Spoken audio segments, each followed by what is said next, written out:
तो स्वागत है फिर से अपना यूट्यूब चैनल बीजन ऑनलाइन क्लासेज में। हम आशा करते हैं कि आपकी बिहार डीएलएड की तैयारी काफ़ी ज़बरदस्त तरीके से चल रही होगी। तो चलिए आज का हिंदी का प्रैक्टिस सेट 33 होगा। इसके पहले हम 32 प्रैक्टिस सेट करा चुके हैं। जो चैनल के प्ले लिस्ट में होगा, बिहार डीएलएड के नाम से प्ले लिस्ट होगा, वहाँ से जाकर आप देख सकते हैं। काफ़ी ज़बरदस्त तरीके से प्रैक्टिस सेट कराए हैं, पढ़े वहीं जो एग्जाम में पूछा जा रहा है। तो चलिए आज के सेशन को स्टार्ट करने से पहले अगर आप मेरे चैनल को सब्सक्राइब नहीं किए हैं तो चैनल को जरूर सब्सक्राइब कर लीजिएगा। डेली वीडियो देखने के लिए शाम को 7:30 बजे हम हिंदी का प्रैक्टिस सेट करते हैं। सुबह 7 बजे साइंस का जबरदस्त तरीके से प्रैक्टिस सेट चल रहा है और शाम को 5 बजे सोशल साइंस का प्रैक्टिस सेट चल रहा है। तो चलिए आगे बढ़ते हैं, क्वेश्चन देखते हैं क्या कह रहा है क्वेश्चन। पहला नंबर क्वेश्चन कह रहा है मनयोग का सही संधि विच्छेद आपको बताना है कि मनयोग का सही संधि विच्छेद क्या हो जाएगा। तो चलिए क्वेश्चन नंबर 1 का आंसर लगाइए फटाफट। क्या होगा इस क्वेश्चन का सही जवाब। अगर आपको वीडियो अच्छा लगता है तो वीडियो को लाइक शेयर कमेंट कर दीजिएगा और चैनल पर पहली बार आए हैं तो चैनल को सब्सक्राइब कर बेल आइकन को जरूर प्रेस कर लीजिएगा, जिससे आने वाला वीडियो की नोटिफिकेशन आपके पास समय समय पर पहुंचती रहे और आप वीडियो को लाभ उठा सकते हैं। और जितने भी भाई बहन दोस्त बिहार डीएलएड की तैयारी कर रहे हैं उनके पास से वीडियो जरूर सेंड कर दीजिए ताकि उनका भी लाभ हो सके। तो चलिए क्वेश्चन नंबर 1 कैंसिल लगाइए फटाफट। क्या होगा इस क्वेश्चन का सही जवाब।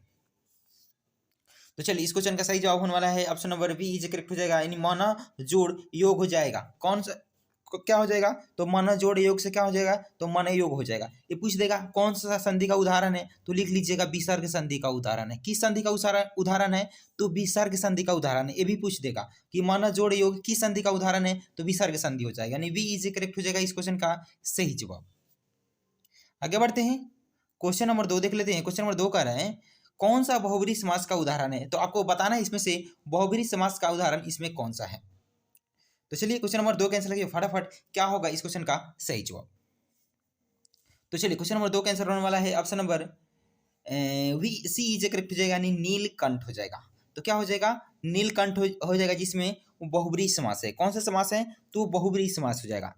जैसे कि इसका विग्रह करेंगे तो क्या हो जाएगा, नीला है कंठ जिसका, नीला है कंठ जिसका। अगर पूछ देगा इसका विग्रह कीजिए तो क्या हो जाएगा, नीला है कंठ जिसका, उसके क्या बोलते हैं, तो नीलकंठ बोलते हैं। इसमें क्या है, तो बहुब्रीहि समास है, सी इज करेक्ट हो जाएगा। आप पूछ देगा कि ऋषि दिन में कौन सा समास है, तो लिख लीजिएगा द्वंद्व समास है। कौन सा समास है, तो द्वंद्व हो जाएगा, यानी रात और दिन हो जाएगा इसका विग्रह। तो इसमें कौन सा समास हो जाएगा, तो द्वंद्व समास होगा। और लिख लीजिएगा त्रिभुवन में कौन सा समास है, तो द्विगु समास हो जाएगा, द्विगु समास हो जाएगा। जिस जहां भी देखिएगा कि संख्या का बोध हो रहा है, जैसे कि त्रि माने क्या होता है, 3 होता है, तो 3 भुवनों का समूह यानी त्रिभुवन, यहाँ द्विगु समास हो जाएगा। अब पुरुष सिंह में पूछ देगा कौन सा समास है, तो पुरुष सिंह में तत्पुरुष समास हो जाएगा। कौन सा समास हो जाएगा, तो तत्पुरुष समास हो जाएगा। ये भी लिखते चलिएगा। तो इस क्वेश्चन का सही जवाब क्या हो जाएगा, option number C is correct हो जाएगा, यानी नीलकंठ में कौन सा समास है, तो बहुब्रीहि समास।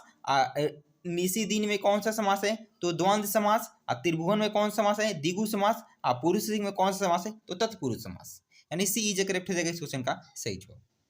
आगे बढ़ते हैं, क्वेश्चन नंबर 3 देख लेते हैं। क्वेश्चन नंबर 3 कर रहा है खारा खोटा शब्द में समास है। तो खारा खोटा शब्द में आपको समास बताना है कि कौन सा समास हो जाएगा, द्वंद्व समास हो जाएगा, तत्पुरुष समास हो जाएगा, बहुब्रीहि समास हो जाएगा, कि द्विगु समास हो जाएगा। तो चलिए क्वेश्चन नंबर 3 कैंसिल लगाइए फटाफट। क्या होगा इस क्वेश्चन का सही जवाब। अभी आपको बताए हैं, जहां भी देखिएगा एक का अपोजिट हो, खारा का खोटा यानी अपोजिट है, आयोजक चिन्ह हो, वहां कौन सा समास हो जाता है, तो द्वंद्व समास हो जाएगा। यानी इस क्वेश्चन का सही जवाब हो जाएगा option number A is correct हो जाएगा, यानी द्वंद्व समास। ए इज करेक्ट हो जाएगा। खारा खोटा में कौन सा समास है, तो द्वंद्व समास हो जाएगा।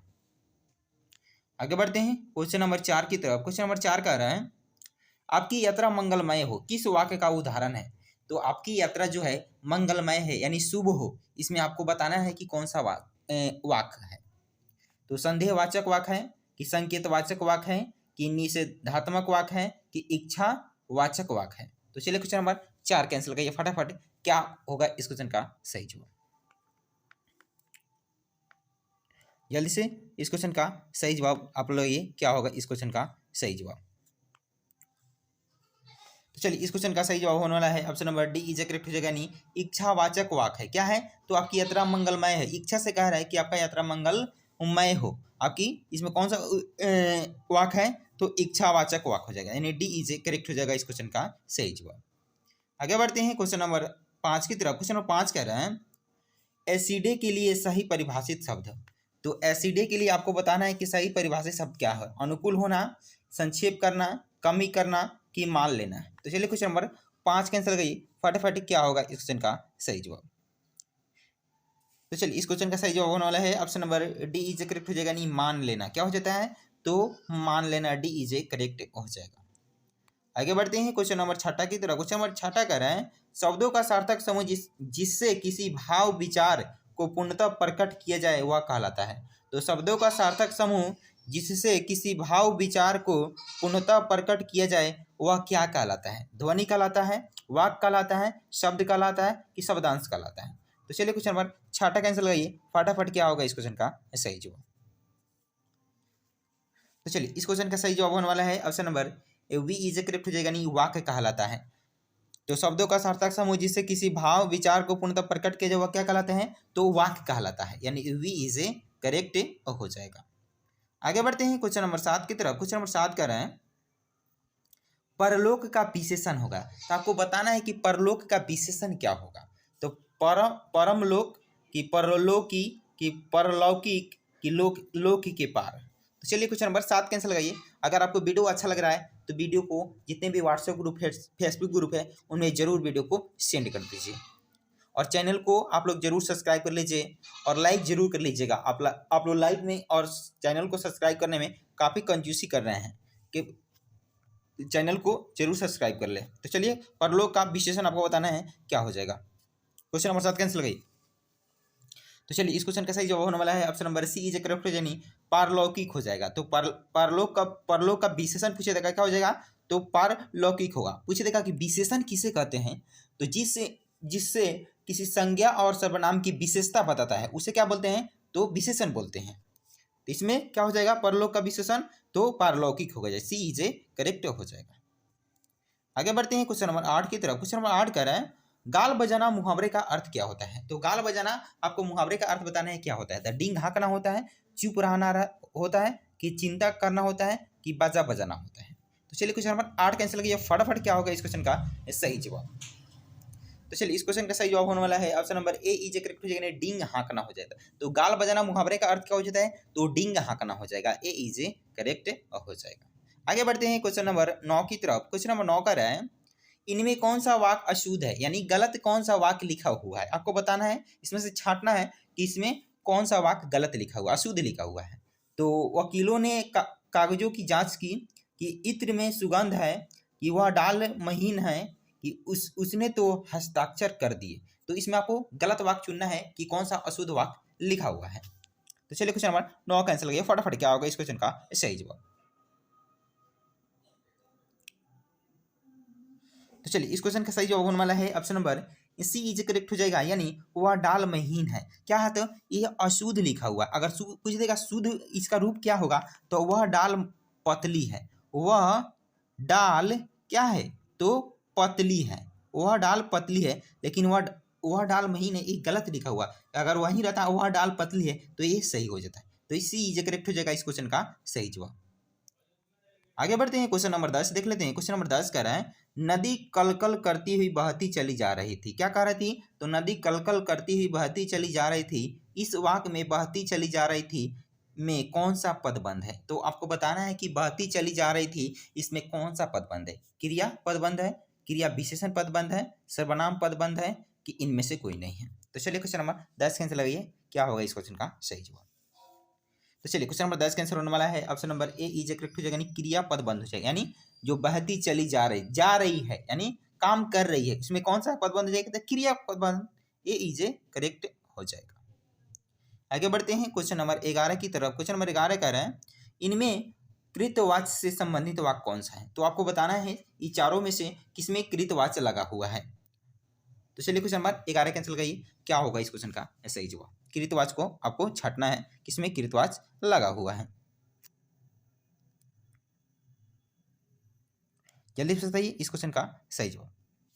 तो चलिए इस क्वेश्चन का सही जवाब होने वाला है option number C is correct हो जाएगा, यानी भारत ने एक नया उपग्रह छोड़ा। इसमें क्या है, तो कृतवाच लगा हुआ है। जैसे कि जिस वाक्य में क्रियाकर्ता के अनुसार हो, लिख लीजिएगा कृतवाच किसे कहते हैं, तो जिस वाक्य में क्रियाकर्ता के अनुसार हो, जिस वाक्य में क्रियाकर्ता के अनुसार हो उसे कृतवाच कहते हैं। तो जिस वाक्य में क्रियाकर्ता के अनुसार उसे क्या बोलते हैं, तो कृतवाच बोलते हैं। इसीलिए इस क्वेश्चन का सही जवाब क्या हो जाएगा, option number C is a correct हो जाएगा।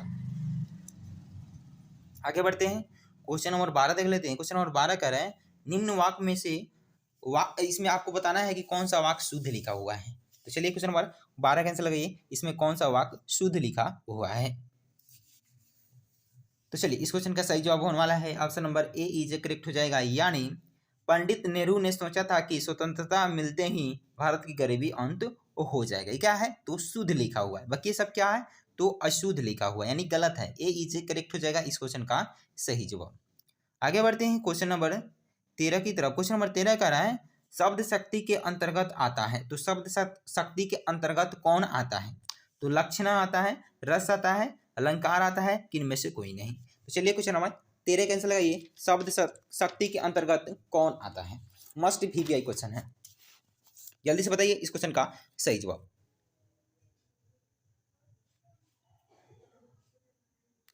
जल्दी से बताइए। अगर वीडियो आपको अच्छा लग रहा है तो वीडियो को लाइक शेयर कमेंट कर दीजिएगा, और चैनल पे पहली बार आए हैं तो चैनल को जरूर सब्सक्राइब कर लीजिएगा। तो चलिए इस क्वेश्चन का सही जवाब होने वाला है option number A is correct, यानी लक्षण है जो शब्द शक्ति के अंतर्गत आता है। और लिख लीजिएगा शब्द शक्ति के कितने भेद होते हैं, तो 3 भेद होते हैं। कितने भेद होते हैं, तो 3 भेद होते हैं। कौन कौन, लिख लीजिएगा अभिधा, अभिधा 1 नंबर में अभिधा लिख लीजिएगा, 2 नंबर में लिख लीजिएगा लक्षणा, लक्षणा लिख लीजिएगा, और 3 नंबर में लिख लीजिएगा क्या, तो व्यंजना लिख लीजिएगा, व्यंजना हो जाएगा। पूछ देगा शब्द शक्ति के कितने भेद होते हैं, तो 3 भेद होते हैं। कौन कौन, अभिधा, लक्षणा और व्यंजना होते हैं। तो इसमें शब्द शक्ति के अंतर्गत कौन आता है, तो लक्षणा आता है। बस ये रस क्या है, तो ये अलग है, अलंकार भी अलग है। लक्षणा शब्द शक्ति के अंतर्गत आता है। शब्द शक्ति के कितने भेद होते हैं, तो 3 भेद होते हैं। लिख लीजिएगा अभिधा, लक्षणा और व्यंजना। आगे बढ़ते हैं, क्वेश्चन नंबर 14 देख लेते हैं। क्वेश्चन नंबर 14 कह रहा है नाटे कद के व्यक्ति को देखकर राहुल ने कहा ऊंट आ रहा है। इस वाक्य में शब्द शक्ति है। तो नाटे कद के व्यक्ति को देखकर राहुल ने क्या कहा, ऊंट आ रहा है। तो इसमें आपको बताना है कि कौन सा शब्द शक्ति हो जाएगा, तो अभिधा हो जाएगा, लक्षणा हो जाएगा, कि व्यंजना हो जाएगा, कि इनमें से कोई नहीं हो जाएगा। तो चलिए क्वेश्चन नंबर 14 कैंसिल लगाइए, फटाफट क्या होगा इस क्वेश्चन का सही जवाब। तो चलिए इस क्वेश्चन का सही जवाब होने वाला है option number C is correct हो जाएगा, यानी व्यंजना हो जाएगा। क्या हो जाएगा, तो व्यंजना हो जाएगा। यहाँ क्या है, वाक्य में व्यंग का भाव हो रहा है, क्या हो जाए, व्यंग का भाव होता है, इसलिए व्यंजना शब्द शक्ति हो जाएगा, यानी सी इज ए करेक्ट हो जाएगा। आगे बढ़ते हैं, क्वेश्चन नंबर 15 देख लेते हैं। क्वेश्चन नंबर 15 से करने से पहले अगर आप भी चाहते हैं कि मेरा भी एक सरकारी कॉलेज कंफर्म हो, तो मेरे चैनल से जरूर जुड़ जाइए और 65 नंबर जरूर कंप्लीट कर लीजिए इस चैनल से। तो चलिए, काव्य में जब दो भिन्न वस्तुओं में समान गुण धर्म के कारण समानता दिखाई जाती है उसे कौन सा अलंकार कहते हैं। तो काव्य में जब दो भिन्न वस्तुओं में समान गुण धर्म के कारण समानता दिखाई जाती है उसे कौन सा अलंकार बोलते हैं। उपमा बोलते हैं, अनुप्रास बोलते हैं, यमक बोलते हैं, कि इनमें से कोई नहीं। तो चलिए क्वेश्चन नंबर 15 कैंसिल लगाइए, इस क्वेश्चन का सही जवाब क्या होने वाला है। तो चलिए इस क्वेश्चन का सही जवाब होने वाला है option number A is correct हो जाएगा। उपमा अलंकार बोला जाता है जिसमें वस्तुओं का समान गुण धर्म के कारण समानता दिखाई जाती है, उसमें कौन सा अलंकार होता है, तो उपमा अलंकार। ए इज ए करेक्ट हो जाएगा। आगे बढ़ते हैं क्वेश्चन नंबर 16 की तरफ। क्वेश्चन नंबर 16 कह रहा है वर्णों की आवृत्ति को डैश कहते हैं। तो वर्णों की आवृत्ति को क्या बोला जाता है, अनुप्रास अलंकार, छेकानुप्रास अलंकार, लाटानुप्रास अलंकार, कि अनत्यानुप्रास अलंकार। तो चलिए क्वेश्चन नंबर 16 कैंसिल लगाइए, क्या होगा इस क्वेश्चन का सही जवाब। तो चलिए इस क्वेश्चन का सही जवाब होने वाला है option number A is correct हो जाएगा, यानी अनुप्रास अलंकार हो जाएगा। कौन सा अलंकार हो जाएगा, तो अनुप्रास अलंकार हो जाएगा। वर्णों की आवृत्ति को अनुप्रास अलंकार कहते हैं, जैसे कि तरीन लिख लीजिएगा इसका, जैसे तरीन, योजक चिन्ह, तनुजा तट तमाल तुरवर बहु छाय, इसमें त वर्ण की आवृत्ति है। कौन सी वर्ण की आवृत्ति है? तो त वर्ण की आवृत्ति, इसलिए अनुप्रास अलंकार हो जाएगा। ए इजे करेक्ट हो जाएगा। आगे बढ़ते हैं क्वेश्चन नंबर 17 की तरफ। क्वेश्चन नंबर 17 बोला है, मैं परिवर्तन चिर नवीन समय के पंखों पर आसीन में अलंकार पहचानना है आपको, इसमें कौन सा अलंकार हो जाएगा? जैसे कि मैं परिवर्तन चिर नवीन समय के पंखों पर आसीन में आपको अलंकार पहचानना है कि इसमें कौन सा अलंकार हो जाएगा। तो मानवीकरण हो जाएगा, रूपक हो जाएगा, उत्प्रेक्षा हो जाएगा कि उपमा हो जाएगा। तो चलिए क्वेश्चन नंबर 17 कैंसिल लगाइए। तो चलिए इस क्वेश्चन का सही जवाब होने वाला है option number B is correct हो जाएगा, नहीं रूपक अलंकार हो जाएगा। कौन सा अलंकार हो जाएगा? तो रूपक अलंकार हो जाएगा, नहीं वी इज ए करेक्ट हो जाएगा। आगे बढ़ते हैं क्वेश्चन नंबर 18 देख लेते हैं। क्वेश्चन नंबर 18 कर रहा है, मंद हंसी मुख चंद चुनहाई में आपको अलंकार बताना है कि कौन सा अलंकार हो जाएगा। तो मंद हंसी मुख चंद चुनहाई, इसमें अलंकार आपको बताना है कौन सा अलंकार हो जाएगा। उपमा हो जाएगा, मानवीकरण हो जाएगा, रूपक हो जाएगा कि सलेस हो जाएगा। तो चलिए क्वेश्चन नंबर 18 कैंसिल लगाइए। फटाफट क्या होगा इस क्वेश्चन का सही जवाब? तो चलिए इस क्वेश्चन का सही जवाब होने वाला है option number C is correct हो जाएगा, रूपक अलंकार हो जाएगा। कौन सा अलंकार हो जाएगा? तो रूपक अलंकार हो जाएगा। आगे बढ़ते हैं क्वेश्चन नंबर 19 की तरफ। क्वेश्चन नंबर 19 कह रहे हैं, उन्नत हिमालय के धवल रह सुरसरी यो टूटती, मानो पायोध से धारा के दुग्ध धारा छुटती। इस पंक्ति में आपको अलंकार बताना है कि कौन सा अलंकार हो जाएगा। श्लेष हो जाएगा, रूपक हो जाएगा, उत्प्रेक्षा हो जाएगा कि यमक हो जाएगा। तो चलिए क्वेश्चन नंबर 19 कैंसिल लगाइए। तो चलिए इस क्वेश्चन का सही जवाब होने वाला है option number C is correct हो जाएगा, उत्प्रेक्षा अलंकार हो जाएगा। कौन सा अलंकार हो जाएगा? तो उत्प्रेक्षा अलंकार हो जाएगा, सी इज करेक्ट हो जाएगा। आगे बढ़ते हैं क्वेश्चन नंबर 20 की तरफ। क्वेश्चन नंबर 20 देख लेते हैं, मोहब्बत एक मीठा जहर है। तो क्या है? तो मोहब्बत एक मीठा जहर है। इस पंक्ति में आपको अलंकार बताना है कि कौन सा अलंकार हो जाएगा। मोहब्बत एक क्या है? तो मीठा जहर है। इसमें अलंकार बताना है कौन सा अलंकार हो जाएगा। विरोधाभास हो जाएगा, श्लेष हो जाएगा, रूपक हो जाएगा कि यमक हो जाएगा। तो चलिए क्वेश्चन नंबर 20 कैंसिल लगाइए। फटाफट क्या होगा इस क्वेश्चन का सही जवाब? तो चलिए इस क्वेश्चन का सही जवाब होने वाला है option number A is correct हो जाएगा, नहीं विरोधाभास अलंकार हो जाएगा। तो मोहब्बत एक मीठा जहर है, इसमें कौन सा अलंकार हो जाएगा? लिख लीजिएगा, VBI क्वेश्चन इस साल के लिए। तो क्या हो जाएगा? तो विरोधाभास अलंकार, ए इज करेक्ट हो जाएगा। आगे बढ़ते हैं क्वेश्चन नंबर 21 की तरफ। क्वेश्चन नंबर 21 का रहा है, छंद शब्द संस्कृत के किस धातु से बना हुआ है? तो आपको बताना है छंद शब्द संस्कृत के किस धातु से बना हुआ है। तो चलिए क्वेश्चन नंबर 21 का आंसर लगाइए फटाफट, क्या होगा इस क्वेश्चन का सही जवाब? मस्ट VBI क्वेश्चन है। तो चलिए इस क्वेश्चन का सही जवाब होने वाला है option number A is correct है, यानी छीदी धातु से छंद शब्द बना हुआ है, ए इज करेक्ट हो जाएगा। आगे बढ़ते हैं क्वेश्चन नंबर 22 की तरफ। क्वेश्चन नंबर 22 कह रहा है, निम्नलिखित पंक्ति में कौन सा छंद है? मानुष है तो वहीं रस खान, और बरसों ब्रज गोकुल गांव के गवारन। तो इसमें आपको छंद बताना है कि किस प्रकार का छंद है। तो चलिए क्वेश्चन नंबर 22 कैंसिल लगाइए फटाफट, क्या होगा इस क्वेश्चन का सही जवाब? तो चलिए इस क्वेश्चन का सही जवाब होने वाला है option number B is correct हो जाएगा, सवैया छंद है। यानी कौन सा छंद है? तो इस सवैया छंद है, वी इज करेक्ट हो जाएगा। आगे बढ़ते हैं क्वेश्चन नंबर 23 देख लेते हैं। क्वेश्चन नंबर 23 कह रहा है, पांचाली रीति का संबंध किस काव्य गुण से है? तो पांचाली रीति का संबंध किस काव्य गुण से है? तो चलिए क्वेश्चन नंबर 23 कैंसिल लगाइए फटाफट, क्या होगा इस क्वेश्चन का सही जवाब? पांचाली रीति का संबंध किस काव्य गुण से है? तो चलिए इस क्वेश्चन का सही जवाब होने वाला है option number C is correct हो जाएगा, प्रसाद गुण से है। कौन सा गुण से है? तो प्रसाद गुण, सी इज करेक्ट हो जाएगा। आगे बढ़ते हैं क्वेश्चन नंबर 24 देख लेते हैं। क्वेश्चन नंबर 24 कह रहा है, वात्सल्य रस किसे कहते हैं? तो आपको बताना है कि वात्सल्य रस किसे कहते हैं। करुणा के भाव को कहते हैं, कि बाल सुलभ भाव को कहते हैं, कि निर्वेद के भाव को कहते हैं, कि घृणा के भाव को कहते हैं। तो चलिए क्वेश्चन नंबर 24 कैंसिल लगाइए फटाफट, क्या होगा इस क्वेश्चन का सही जवाब? तो चलिए इस क्वेश्चन का सही जवाब होने वाला है option number B is correct हो जाएगा, यानी बाल सुलभ भाव को क्या बोले जाते हैं? वो वात्सल्य रस बोला जाता है, वी इज करेक्ट हो जाएगा। तो चलिए आज के लिए इतना ही था।